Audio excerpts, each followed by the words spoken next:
स्वराज्य येथे झाला. त्या काळी स्त्रियांचे जीवन मर्यादित होते, पण माझी दृष्टी विशाल होती. मला माहित होते की स्वराज्य तलवारीनेच नव्हे तर संस्काराने घडते. माझा मुलगा शुभा घडवताना मी त्याला केवळ शूर बनवले नाही तर माणूस बनवले.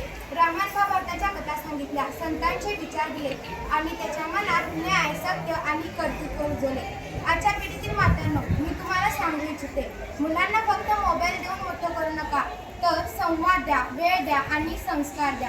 गुणांपेक्षा आधी मूल्य शिकवा, यशापेक्षा आधी माणुसकी शिकवा. मुलांनो, शुभाला मी नेहमी सांगितले, सत्ता ही अहंकारासाठी नसते तर ती जनतेच्या सेवेसाठी असते. म्हणूनच शिवाजी महाराजांनी स्त्रियांचा सन्मान केला, दुर्बलांचे रक्षण केले आणि आदर्श राजा म्हणून इतिहास घडवला. आजच्या मातांनी प्रत्येक घरात एक शुभा घडू शकतो. फक्त त्याला धैर्य शिकवणारी, प्रश्न विचारू देणारी आणि सत्याची बाजू घेणारी आई हवी. आज तलवारीची गरज नाही, पण शिक्षण, चारित्र्य आणि आत्मविश्वास हीच खरी शस्त्रे आहेत. आईने मुलाच्या मनात देशप्रेम, शिस्त आणि आत्मसन्मान रुजवले तर उद्याचा भारत अधिक सक्षम बनेल. मी जिजाऊ म्हणून आजच्या मुलांना आणि मातांना सांगते, स्वप्ने मोठी ठेवा पण पाय जमिनीवर ठेवा. स्वप्ने मोठी ठेवा पण पाय जमिनीवर ठेवा.